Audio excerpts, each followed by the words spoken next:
This is Hannibal here from the Hannibal TV on YouTube with a daily wrestling news update. 3 wrestling shows have been canceled now for 2025. By the way, my first real wrestling live update for 2025, so I'll jump right into it. New Japan on Access TV, which is owned by Anthem Sports, who run Impact Wrestling, has been canceled. I mean, it was getting not even a 0.01 rating most of the time, so it's understandable how it could be canceled. New Japan is at an all-time low in popularity these days.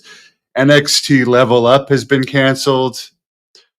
And of course, Rampage is officially over. AEW Rampage.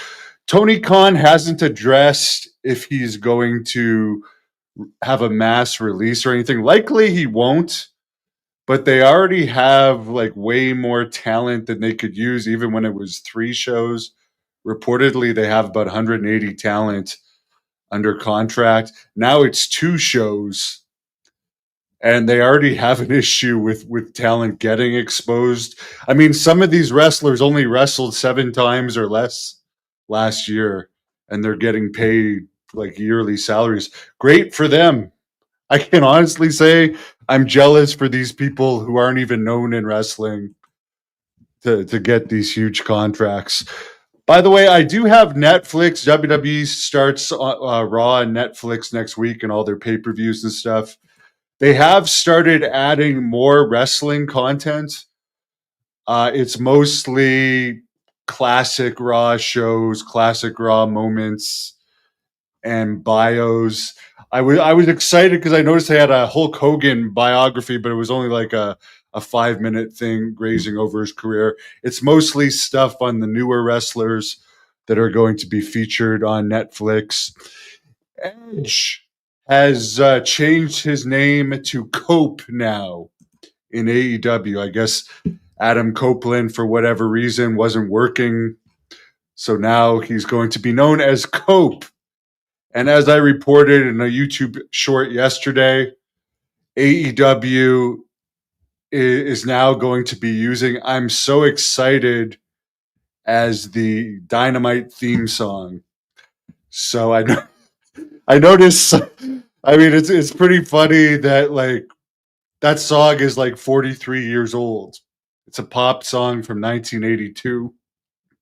Could you imagine if during the Attitude Era, WWE Raw or WCW Nitro, when they were killing it, would use like a theme song from the 1950s as an opening? I mean, if you want to attract younger viewers and make a show cool, I love 80s music, particularly 80s hair metal, but like an 80s pop song, like bringing back Obsession for Saturday Night's Main Event as a one-time special thing or for special shows is one thing, but to make like an 80s pop song like your new permanent theme, I don't know, man. It's geeky in my opinion. They have brought back, a lot of people hated the new Collision theme song. Pretty much everybody hated it.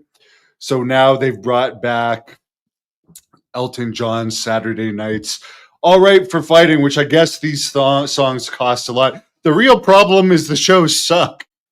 Let's face the facts here. You know a company's bad when the biggest news is, oh, we've acquired the rights to this song. We've acquired the rights to that song. I don't remember ever a time up until recent years when people cared about, obviously they like theme music and stuff, but when the biggest news of a company is, oh, we're using this music, I mean, the wrestling's got to be pretty lame.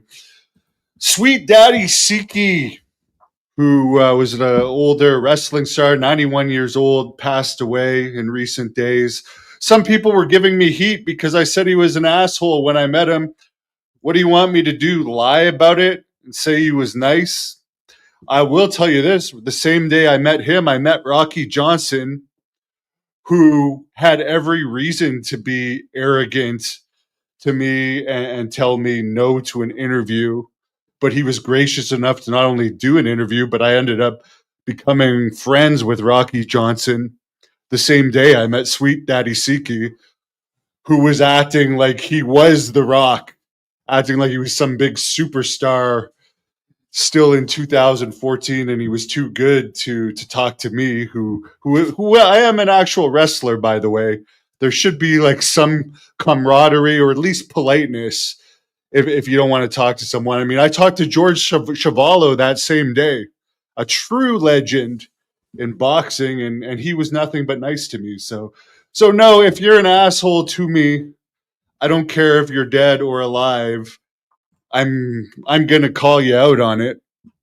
And I'm not going to say, oh, what a sweet person, just because you've passed away. And people have the right to think whatever they want about me and say whatever they want about me too. But at least I'm an honest person.